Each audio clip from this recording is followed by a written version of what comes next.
And we are live. Good morning, everyone, and thank you all for taking time to be here today. This is a special joint meeting of the Board of Regents and the Student Advisory Committee to the Board of Regents today, and we are going to start with some opening remarks. And so I would ask President Cheng to kick us off. Thank you so much, Regent Howery. Thank you, everyone, for being here today. Important topic to talk about. Lots going on, but this is obviously impactful on many students. I'll try to be brief. We want to continue to provide as much information as possible about the tuition increase for community college students. And a few pointers. I won't take up the details that our much more experienced and knowledgeable folks in our system can give you. But I will tell you that the Board of Regents has worked very hard to keep tuition as low as possible, and that the last few years we have actually kept tuition flat, with an understanding that every single dollar, every single nickel and dime coming out of the pockets of our students matters. Every single cent has an impact. We fully understand that, and the Board of Regents and the system has worked very hard to keep tuition as low as we can. The reality of the situation is that this tuition increase is necessary. The system is, without hyperbole, facing financial peril. The numbers are big. We just went in front of the State Appropriations Committee as part of the legislative session, and there are huge holes we need to fill to keep the system running in a sustainable, viable fashion. And so our CFOs will certainly be able to speak to that more. Tuition increases are a part of the solution that we hope to bring to the table to meet the challenges that we face today. We are not going to put the financial burdens of our system solely on the backs and shoulders of our students. We're not going to do that, but it is part of the solution, and there are other measures that we are going to enact as a system. Last thing I'll say is that this is a very emotional topic. Personally, I've been in the higher education profession for a long time. I have never worked with a student, much less cohorts of students, who have said tuition increases don't impact me. I've never experienced that. I've always worked with students and at institutions where the hustle, the grind, the grit, the determination and dedication to education has meant real pressure on finances. We fully understand that. We know those emotions, we feel those emotions, so we not only sympathize, we empathize with you. Many of us come from similar backgrounds where we've had to make sacrifices for our educations as well. So that doesn't mean that we're not here to listen and to process with you on those matters. But I do want to say up front that that is not something that we don't recognize, and we certainly don't take it for granted. Because this is so emotional, I think there are tendencies to use anecdotes, stories, and at times a penchant to potentially politicize this matter. So I would ask us to focus on the facts and focus on details and focus on data. And that's why we have a team of folks from the system office at very high levels here to speak with you today to make sure that we are explicating these matters in a very transparent, very honest way so that folks can fully understand what's going on, what we're doing, how we're doing, why we're doing it, and that we can try to solve problems together. So with that, I'll pass it back to Regent Howery. Thank you. Thanks, President Cheng.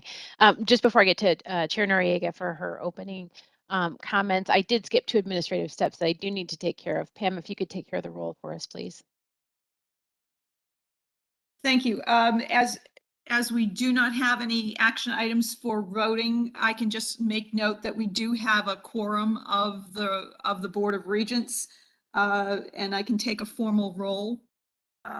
Regent Chair Fleury is absent. Regent Balducci is absent. Regent Bloom is expected, but not with us at the moment. Regent Budd? Here. Regent Gray Kemp will be joining momentarily. Regent Howery? Here. Regent Jimenez? Absence is noted. Regent Porth? Here. Regent Ryan? Absence is noted. Regent Santiago? Here. Regent Wright? Here. Student Regent Julia Noriega? Here. Student Regent Brandon Iovine? Here. Professor Blitz? Here. Professor Sasanker? Absence is noted. Interim Commissioner Bartolomeo?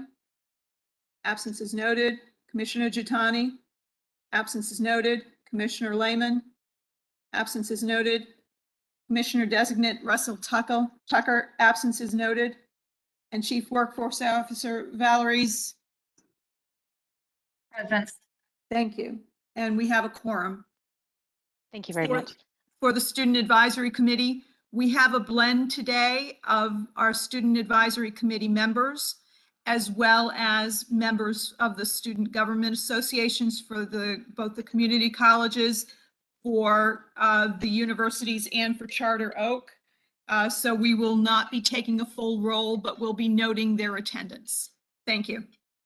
Thank you very much. And I do need one quick item. I'm looking for a motion to approve the agenda as published. So moved. Thank you, Elise. Second. Thank you. All those in favor? Aye. Aye. Aye. Aye. Any opposed? Any abstaining? Okay, thank you for letting me take care of that administrative part now. Chair of the Student Advisory Committee, Noriega, if you would like to say some opening remarks, I'd appreciate it. Yeah, absolutely. First, I'd just like to say thank you for everyone who was attending today. I think that getting together from both the committees and the Board of Regents is an amazing thing, and we can get a lot done together. So thank everyone for being here, and thank you to all of the Board of Regents who are taking the time out of your day to meet with us. If it's okay to just jump right into it, I do have a first question to get us started. Absolutely. Awesome, great. So I think a lot of us here, at least the students, understand the necessity of the tuition increases, but because we're the one giving that money, there are a lot of questions about aid. And so the question I have is, in the wake of tuition increases, is there a plan to increase student aid in other places, such as food aid or housing assistance, or even just making greater awareness of scholarships? So is that a plan going into the future? President Chang, did you want to address that, or did you want to pass it to Dr. Pritchard or Ben Barnes? Well, I'll probably kick it over to Ben and Carrie, but I'll just say that, there is a portion from the increase that will go to institutional aid that goes back to our students. Has it been structured or allocated to go to specific areas such as supporting food insecure students or housing and such? I don't believe so yet, but it's something that, again, this is why it's important to speak with you all and see if there are ways to create those mechanisms. If that is indeed what our student leadership is asking us to do, we would certainly want to investigate that. But maybe, Carrie or Ben, you could speak a little bit to the proportioning of the increase and how that goes back to institutional aid. Either one, flip a coin. I'll jump in for a sec. Yes, the tuition change at the community colleges, it was approved by the board just in the last cycle, included an increase in the set aside amount, which is the portion of tuition that is directed to financial aid for students. So that was as part of the increase in the tuition amounts, we increased the set aside percentage from 15% to 17%. And that produces for several $1 million in additional financial aid that will be available for the campuses to give out. We have Allison Buckley, who manages the EMSA, which is Enrollment Management and Student Affairs for the Connecticut State Community College, is working with her staff to identify specific ways in which that additional institutional aid can be awarded that will meet what we see are the areas where students are most likely to suffer affordability concerns. So I mean, she can answer that more specifically, but there's some, specific groups, students who are, adult learners and returning students who are not eligible for the PACT program, which for students coming out of high school in Connecticut is and interested in attending the community colleges full time, provides them with a free ride. So we're looking at ways to fill in some of the gaps, and that's an area that I would love to get feedback from students on types of students who are particularly stressed financially, that we could try to develop financial aid methods that help them the most. I also, as we considered this increase in tuition, we looked at what's happened to the Pell grants. The maximum Pell amount, if you have very low income, has risen by about $400 since 2019. And it's now, continues to rise. There's actually a further increase in the Pell maximum being considered by Congress, which those tend to be, there's not a whole lot that seems to get out of Congress easily these days, but there's generally bipartisan agreement on increasing Pell. So that is likely to occur. We also, the PACT program, which I mentioned before, has become fully funded by the state of Connecticut. So they've given us money to pay for that program. We're currently undersubscribed on Pell on the PACT program. So for this academic year, we have a little left over. We're actually going to we've gotten permission to use some of that for additional marketing of that program to make sure students know about the PACT program. But we think that these additional, the higher Pell amounts and the availability of the PACT program should provide for, maintain affordability for many of our students. But again, we're very mindful that individual students aren't many of our students. They're individual students, and we have to make sure that their individual circumstances are considered. So I certainly welcome feedback about particular types of students who are struggling, and what we might do to help them. Yeah, awesome. Holly, may I ask Leslie Mara if she has anything to add to the discussion in terms of wraparound services? I certainly do. Good morning, everyone. It's great to be here. I'm excited to say that the system office is upping its efforts to support some of those non-academic barriers to your success. So with regard to food insecurity, we're doing an assessment right now of all of our institutions to see what we're able to offer and what we're offering for you. And we have just received a very generous donation from Stop and Shop that's going to allow us to give gift cards to every one of our institutions, including Charter Oak, to help with that issue. We know that's not enough, but sometimes that's the kind of boost that you need. I'll also tell you that we have a pilot project going that is involving Capital Community College. It will involve Gateway, Housatonic, and Norwalk, where we are partnering with the Department of Housing to provide rent subsidies. For somebody in my area, it's just wonderful to tell you that there are 6 students at Capital who have received rent subsidies through this initiative. It's a small start, but it is a start, and we have 2 more there in the application process. So we understand that those kinds of things may derail your student success, and we really want to start to address that. I'll mention one other thing because I could take up our whole time, and I know that's not mine. But I also want to mention that there is an expansion with the Care for Kids program for any students who have children. It used to be a much more rigorous standard for our students to be eligible for Care for Kids. If you go on the Office of Early Childhood website, Care for Kids has been expanded to include those who are seeking a degree or a credential who may not be working the requisite number of hours. For some of our students, that can be a game changer when they're facing childcare costs. So I'm happy to give more information throughout the meeting, but we understand that aid and institutional aid and financial aid is one way to address this, but we have to be working kind of on all fronts to support you. Absolutely. Great. Thank you. And Allison, did you have anything you wanted to add?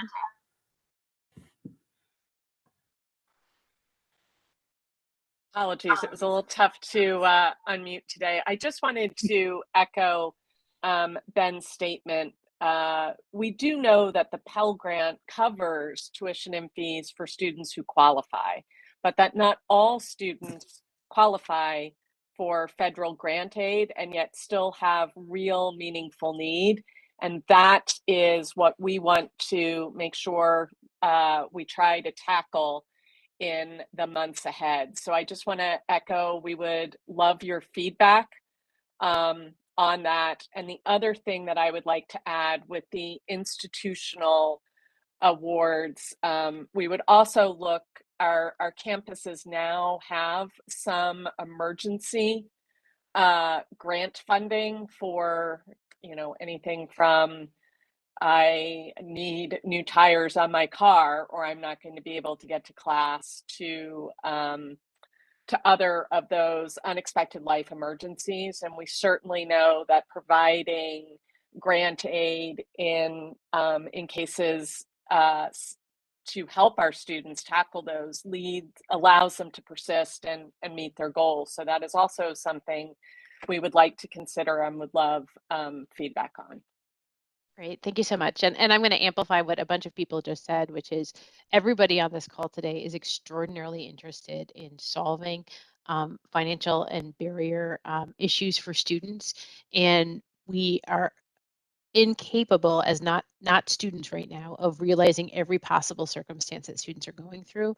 And it is extraordinarily helpful to hear from students and to understand what their issues are, because it helps us better be able to meet those needs. So if we don't know, it's virtually impossible for us to guess every possible set of circumstances. So when we say we want to know, we actually want to know, and we want to help. And it would be really helpful if every student on this call who has knowledge of other students who are in problems to please reach out to us and let us know. So Chair Noriega, do you have another question? Or would you like a follow-up on anything that we've discussed so far? Yeah, I would actually, go I'm ahead, sorry, Julia, I just want to check to make sure there are no questions from the other students from SGA or Student Advisory Committee that I haven't seen. No, you're all good. I was just going to open it up to the rest of the Okay. students, because there was a little bit of discussion about barriers that other students might be facing. And I am thankful enough to be a traditional student, so I get packed. But I know that we have a lot of students who aren't traditional on the SAC and in the student governments. So if we have those students with us, I would love if you guys could maybe share some of like the issues or ideas that you might have that are facing students that are in a similar position. And I see a hand raised. Luis, if you want to unmute, you're free to speak. Hey, how are you? Going back to what Allison said about, now I know a bunch of students at Northwestern Community College do not receive federal aid, which I think is, not receiving federal aid sets back that student by a lot, and not only that, but, with the current gas prices, a lot of students are struggling to pay for gas. Students that take 5 classes a day are almost here every day. And for some students, a 45 to an hour commute to come here. And, I feel like due to the current state of our world, the gas prices are through the roof. And, maybe if we can set up a way for students to maybe use their emergency grant as part of aid for the gas prices. And if we can get more resources for students that do not receive federal aid, that'd be also great. Okay, great comments. Gas price is definitely a huge concern for everyone today, but especially students. And then students who don't receive or are unable to receive financial aid. Okay, great points. Thank you. And it looks like William, you have your hand up. Did you want to contribute? Yeah, so thank you, first of all, for being here, and it's a pleasure to connect with everybody.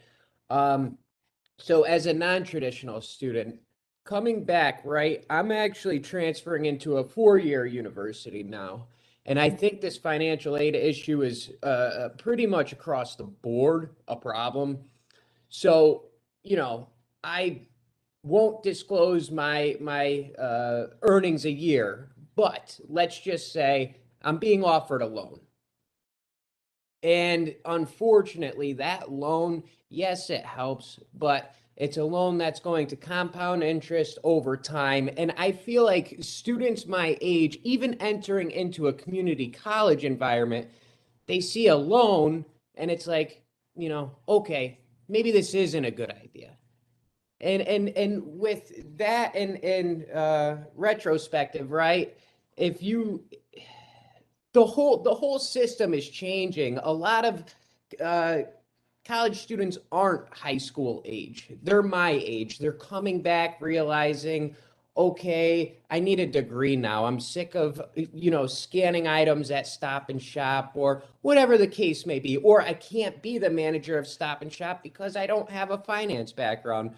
So I guess my point here is there a push to maybe I don't know if you have an impact federal level, but is there any way you can push to help the students? A lot of stuff has restriction, I guess, is what I'm putting forward. Yeah. I wholeheartedly I empathize and I agree. I was both a traditional aid student and an adult learner, and the federal financial aid system was really designed for and to benefit traditional aid students, and it's much harder to navigate as an adult. And I know I speak for the community college leadership and the system office that one of our top priorities is to do what we can to make college affordable for all students.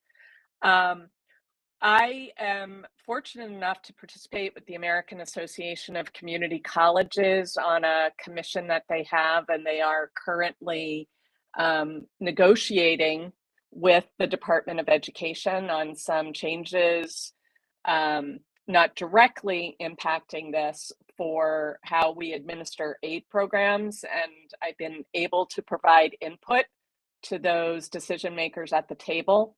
What I would like to see us do for the community colleges is to recognize that not all students can be full-time, and that we should look to support our part-time students in the way that our full-time students are supported. You know, there are some inequities with particularly for adult learners. So if you already have a bachelor's degree, but come back to a community college for your nursing degree, you don't qualify for federal grant aid.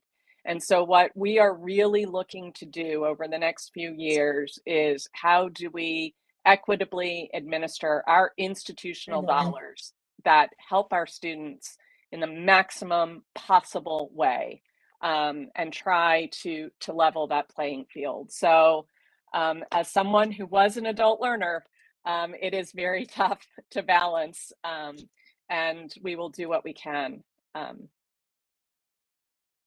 I hope that helps, but specifics, you know, I do want to also underscore personally, I think it is an ethical imperative to try to make sure that community college is affordable without student loans. And we can't, some folks need to borrow, and that is an entitlement, and it's a great way to finance your education if that is the only way to do it. It is low interest and you receive a return on that investment. You absolutely do. But personally, we are aspiring to make it affordable so students don't have to borrow. Thank you. I appreciate that answer. You know, at least it's comforting knowing it's on the table somewhere. So thank you. Hey, Pam, let's have Brandon from Southern go next so we can get a CSU question if that's okay. Good morning, everyone. For those of you who don't know me, I'm Brandon Ivey. I'm the vice chair of the Student Advisory Committee and am a representative from Southern Connecticut State University. So kind of to switch conversations to some diversity, equity, and inclusion focused topics. Of course, I know that is a top strategic priority for the community college merger. but also, of course, has a lot of impact on the state universities as well. A lot that we see in the state universities, of course, is retention of faculty of color, as well as retention of students of color and experiences of LGBT students. A lot of things fall under diversity, equity, and inclusion. And I'm just wondering, coming from both a system office perspective as well as the Board of Regents perspective, what are some of the top priority things under the purview of diversity, equity, and inclusion that the board and system office are endorsing to hopefully have some beneficial long-term impact on student experience on the state university campuses? Sure. And I'm going to throw this open to the other board members who are on this as well. Not meaning to speak for everybody, but diversity, equity, and inclusion are a huge priority for the board, especially the achievement gap. It is an area that we put a lot of focus into and are constantly looking for additional solutions to. And so I'm also going to throw it over to the administration side to talk about what's in the works right now on that key and vital issue. So let's start with Dr. Pritchard. Well, I was actually going to pitch to Dr. Buckley to talk a little bit about guided pathways. And again, the investment we're making there is at the community college level, not at the universities, but didn't know if you wanted to speak to that.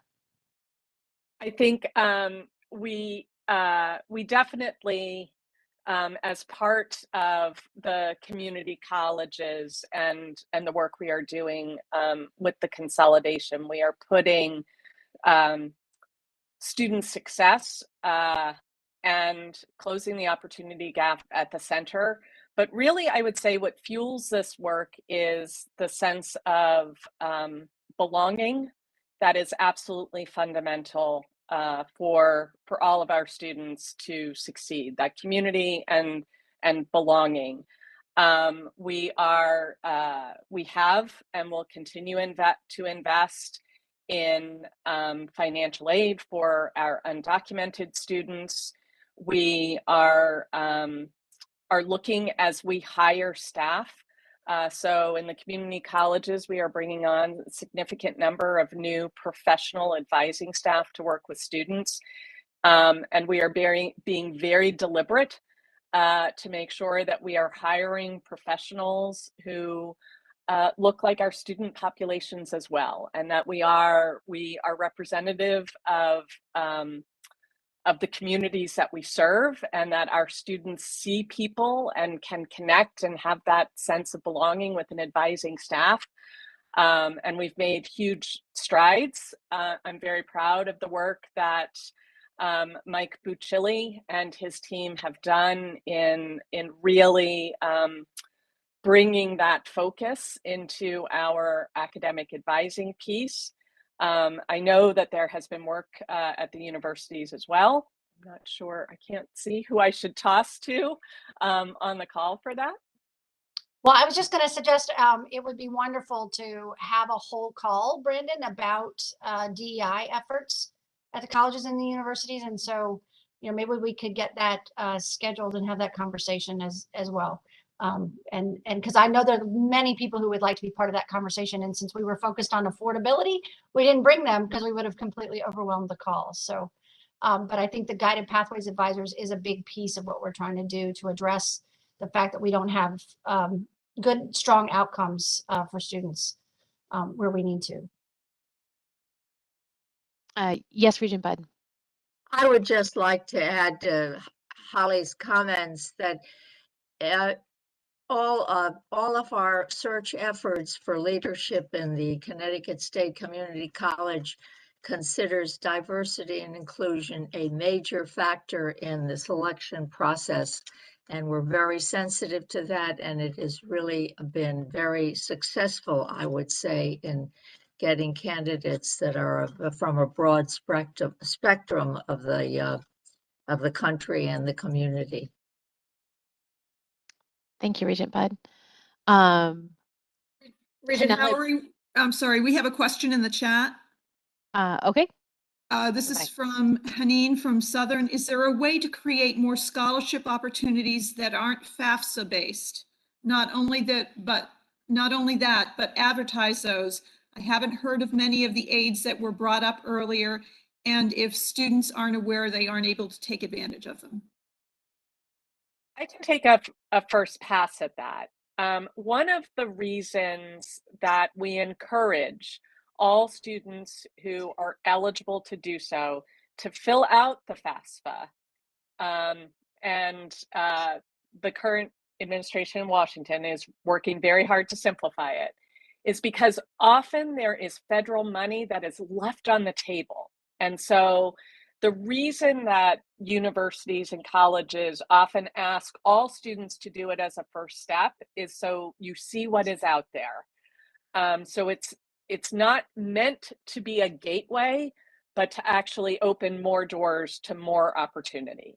That said, if you do not qualify for the federal aid through the FAFSA, there are some other scholarships and avenues available. We are on the community college side getting ready over the next 15 months to build a new website and making sure that we have clear places where we can corral scholarship information that we have heard about so students can see it in one place and know what's there is great. I would like us to see, as we find scholarships, that you don't have to apply a million different times, to simplify it, and the one stop. But the FAFSA isn't meant to be a burden when universities ask for it. It's meant to be a way to sort of just remind folks of the money that is out there that you may not even know about. Great. Thank you. Did anyone else have anything to contribute on that one? Yes. Yep. Yes. Hi, my name is Jocelyn Eagle. I'm from Housatonic Community College. Just to add to the financial portion of the discussion, I was a probably 2.5 year work study student. So for that term, I basically worked my way through the tuition fight. A lot of students, they really want to vast the opportunity, but a lot of which are night students.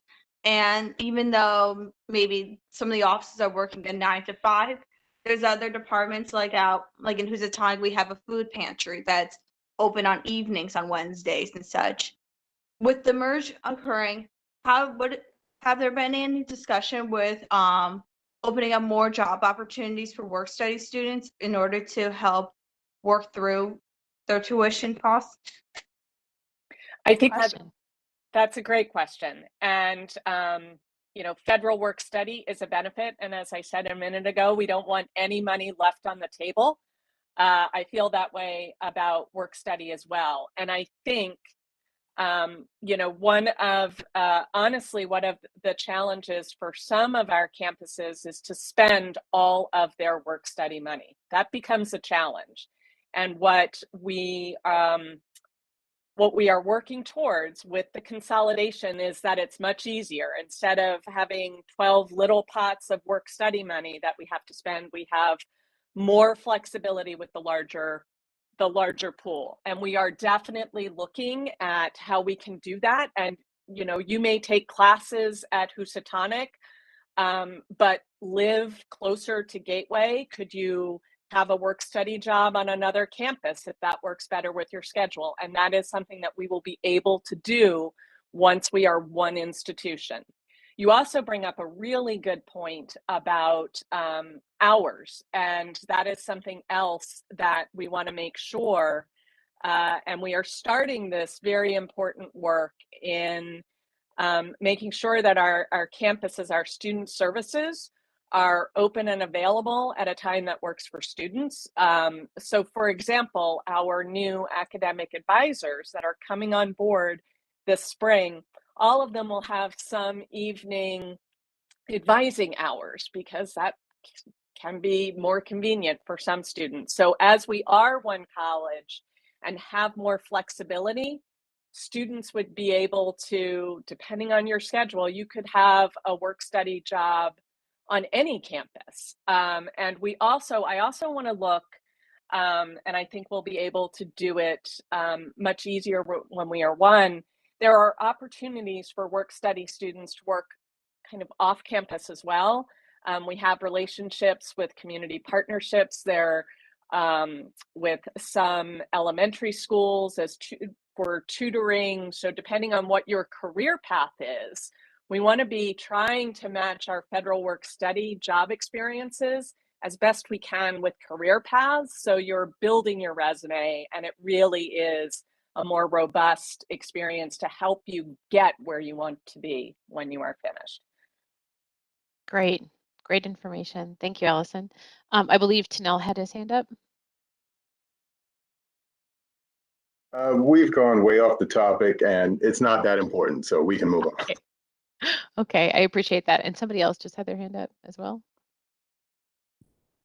Was there somebody else who wanted to contribute to that? I didn't know if it would make sense for, and Mark Rzuski from Southern raised his hand, if it would be helpful to hear a little bit about what some of the cost drivers are at the universities.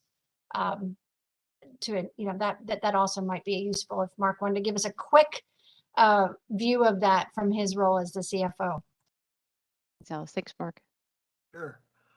I can say, just to frame any thoughts about affordability. Let me just remind everybody that we are, the CSUs, by definition, the least cost four-year degree in the state.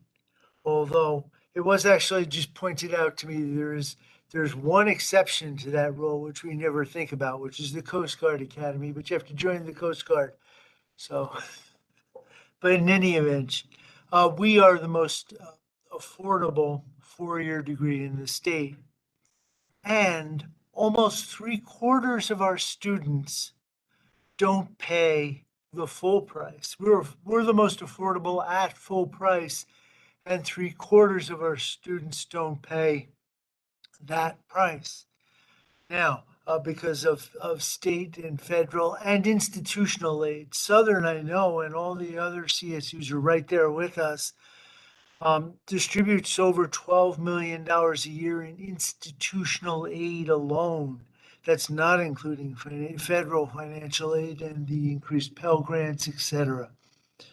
And the way we do that is exactly, the institutional aid is distributed exactly the way the community colleges do, because 15% of our gross tuition revenue is redistributed to students in the form of aid.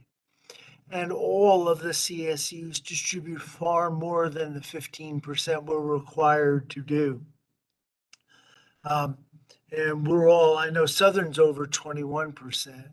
So there's a lot of different ways to make college affordable. But what's driving costs here is, as you can see, the generalized cost of living, what's called the CPI or Consumer Price Index, absolutely is driving higher education costs in the same way that it's driving your own trips to the supermarket. So these are things that have to be taken into account as we move forward and set prices. But it's very, very important to remember that the overwhelming majority of students at CSUs don't even pay the full price. Thanks for that. Yeah, go ahead, Chair Noriega. Fantastic, thank you. I have two questions, but I'll ask one about PACT first. So we had a discussion a little bit earlier in the meeting about how right now we are under the PACT limit, which is a great thing, but it makes me wonder if or when we ever reach that maximum, what will happen to those students that come in after we reach the maximum? Sure, great question. So I can start this and then I'll ask if Carrie Kelly would like to add. We designed PACT because when it was first introduced in the way back days before the pandemic, we thought there would be a huge rush.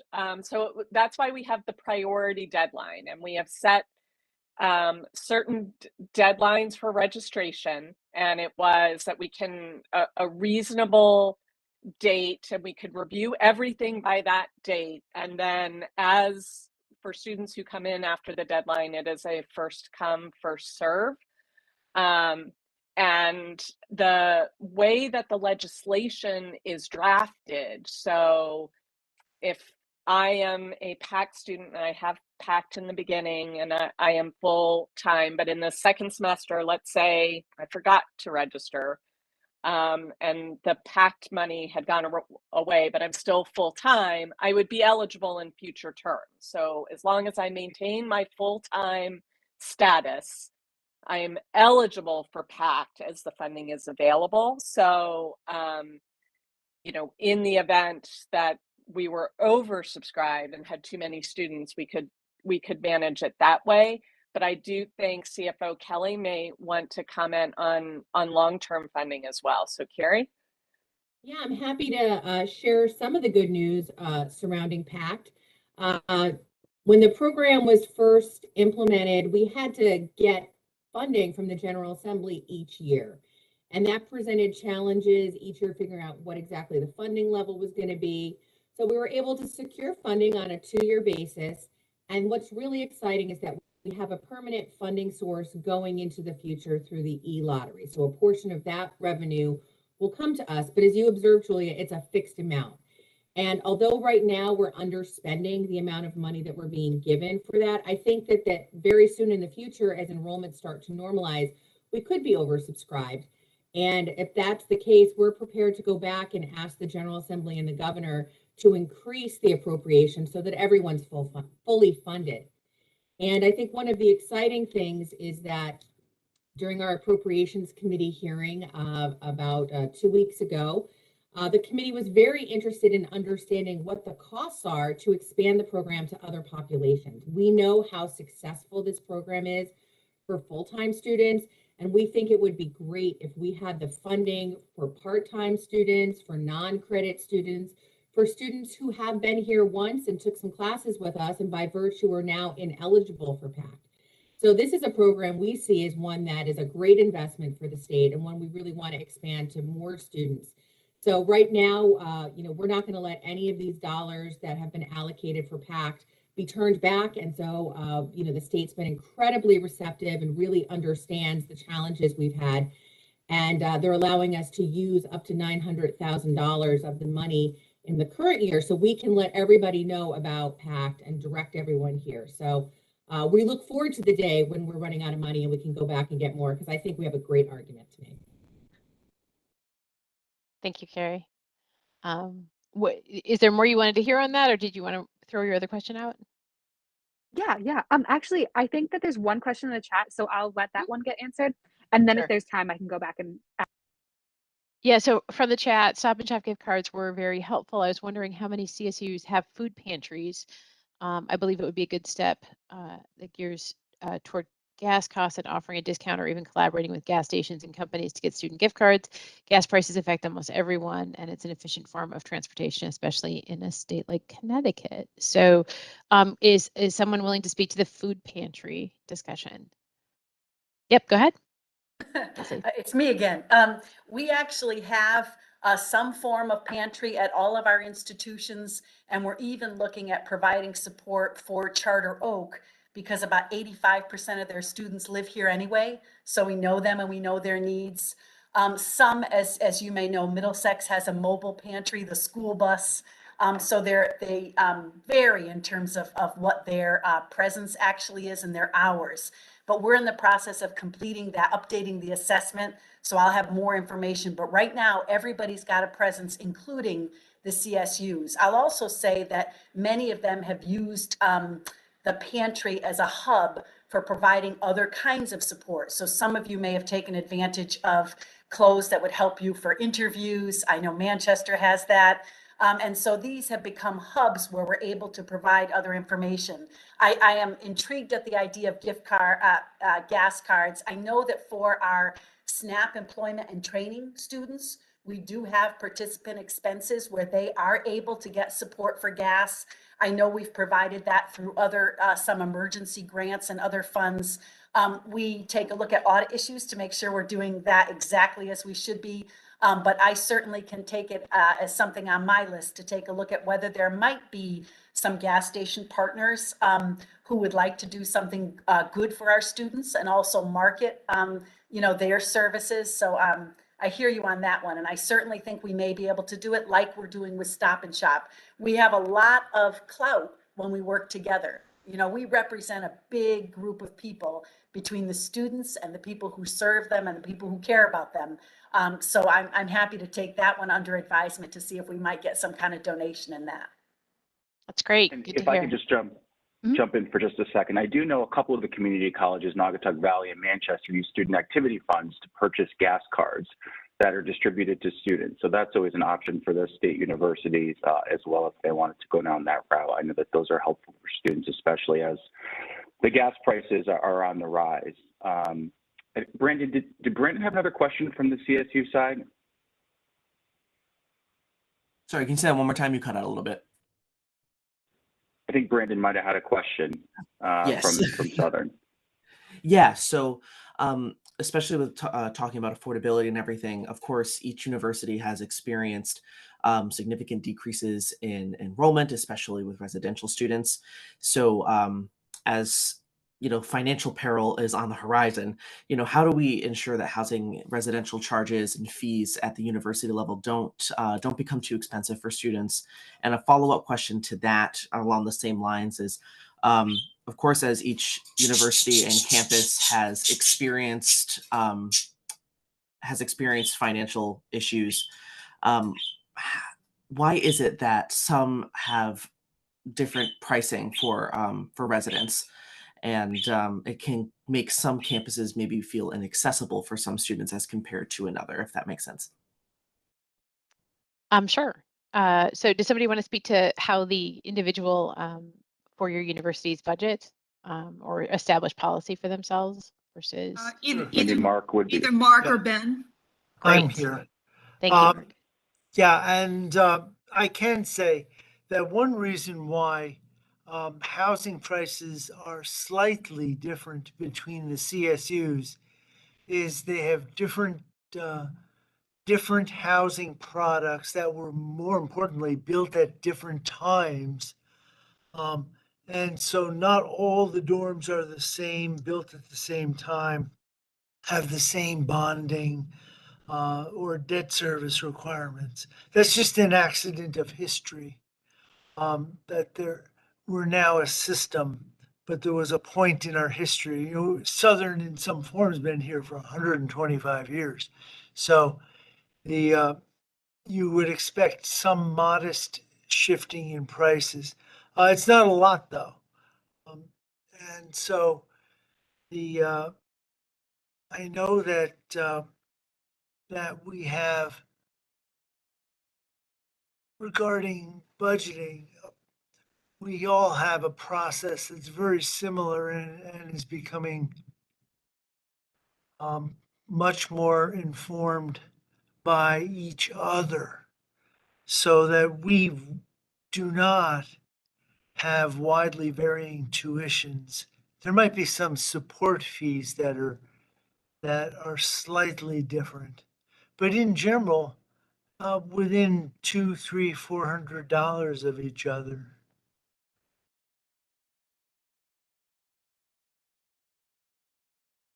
Great. That if you have another follow-up to that. Regent Porth has had his hand up. Well, it's a response to a little bit different question. First of all, I really appreciate hearing directly from all the students in this meeting, so thank you for that. Hopefully this is helpful. I've filled out FAFSA applications for 10 years straight for my kids, and they are complicated. And at the same time, they get easier after the first one. And they do seem to be a first step in many different scholarships. a number of the community foundations around the state have pretty large scholarship programs. Some of them start with that FAFSA, some don't. And some of the community foundations focus on 2-year degrees as well as 4-year degrees. So if you're interested, they don't typically involve as much work. And some of those scholarships go stay on the table. So it might be worth your while.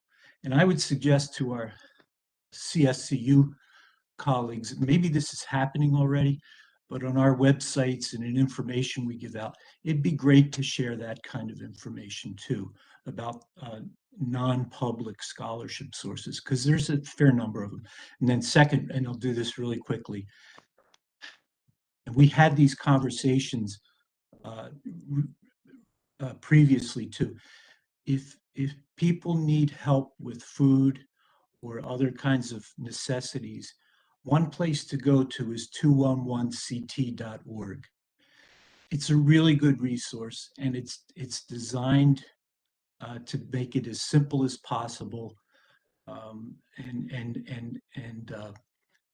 it's something that could potentially provide access to many different sources of food or other supports you might need as a student. So I'll stop there. But thanks for all the great information here. Thanks, Regent Porth. I know that we have about 6 minutes left, and I want to make sure that we got to everybody on the student side. So were there other outstanding questions from the student side that you wanted to see addressed in this session? Yep, I see a hand raised, and you can go ahead, Elliot. All right, thank you so much. I just had a quick question. I just was a little, nervous to jump in a while back, but someone talked about the PACT advertisement because we aren't getting funding in that. And I was just wondering if you guys could address a little more specific to how that is happening. Yeah, I'm happy to. So as folks have mentioned previously, we didn't have as many students apply for PACT, and we have more money.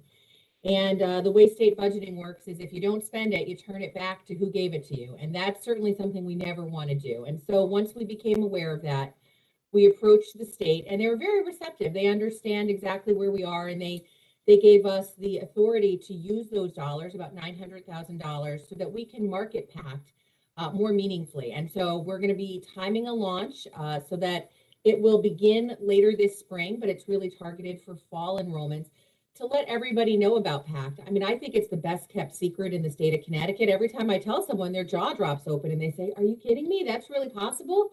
And so we know that if we can invest a little bit more in marketing and, we can get the word out. And our marketing folks are excited to have the resources.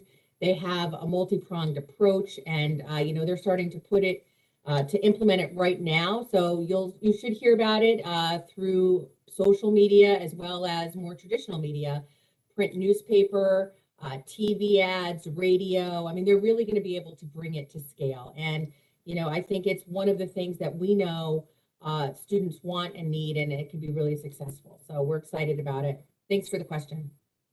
Great, thank you, Elliot. Thank you, Carrie, for answering that. So on the Regent side, I know we have all spent the last hour listening and taking notes about things that need to be worked on. But do any of the Regents want to bring together any final comments before we let this go?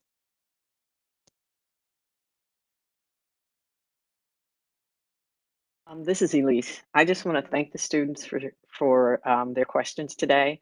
I found it very informative to hear the perspective of the students, and in my mind, it's the way that as regents and also as administrators that we can continue to refine the way we get information out to the students. So thank you. Absolutely, thank you, Elise. Anyone else?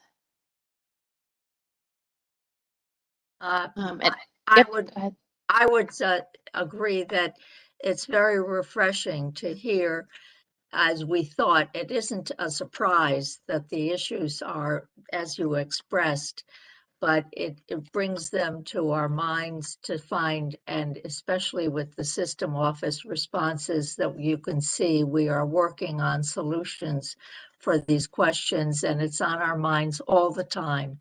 We are quite clearly aware that the community college system particularly is a step towards a change of life, and we are really anxious to see every student that is interested succeeding in that system. Great, thank you. I think Safira has her hand up. Yes, I actually have two questions. The first one is concerning affordability. I know the full-time status is handled at the federal level as of right now, but for the other program that you guys are doing, like PAC or any other financial program that you're doing, I would like for this program to be geared towards part-time student more than full-time student, especially when it comes to taking 4 credit classes. It's kind of hard to make up the other credit to get it to 15 or 12 compared to when you're not taking any 4 credit classes, and it doesn't make any, I don't know how to say it just makes it harder to achieve success or get good grade and whatnot if you're like overloading your schedule to get to that full-time status. And the other, oh, go ahead. Sorry, I was just going to jump in. So the PACT program is restricted to full-time due to the legislation, but as CFO Carrie Kelly mentioned earlier, we are advocating with our elected officials to see if we can expand that program for part-time.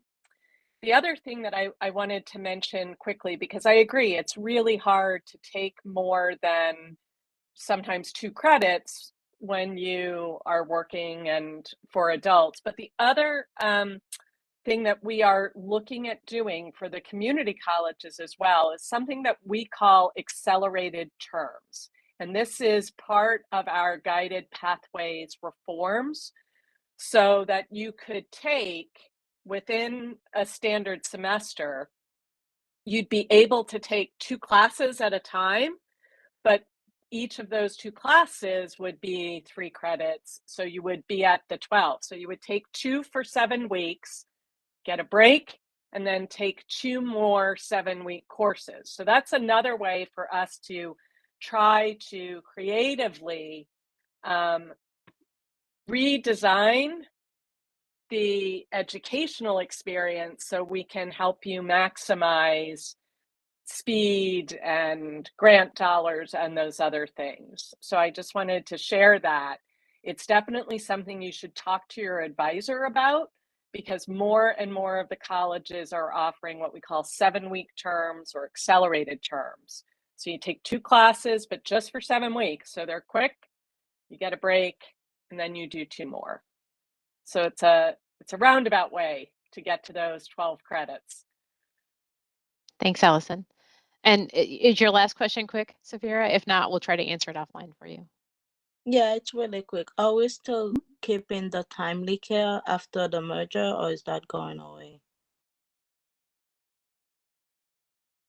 Timely care. I'll jump in if that's okay. Yep. This is Angelo. So the timely care, and that's a great question. It does apply to the 12 community colleges. We did initially fund it with HERF money, which was the federal funding. It is for 2 years, but there are talks about the possibility of continuing it based on, our students using it. It's been deployed across the 12 colleges, and hundreds of students have taken advantage of it in terms of healthcare appointments and mental health and counseling. But we are looking at those data and the statistics to see if it's something that we're interested in continuing with in terms of, student usage and also, the finances behind it. But the good news is we have more than another year on that contract for students to take advantage of it. And it's open to all 12 community colleges, all students, whether you're enrolled for 6 credits or 1 class, whether you're matriculated or not. And it's available 24/7, 365 anywhere in the United States for those students that want to take advantage of it. So that's a great question, and thank you.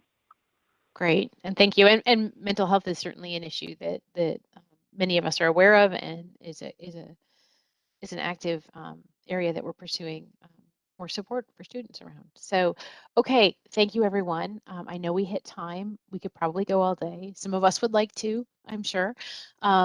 Please keep this dialogue going. Please keep it going at the SAC. Please, continue it with us, continue it with your advisors, continue it with people around you, because we want to hear, we want to know, and we want to address concerns. And the only way for us to address them from a student perspective is to hear from students.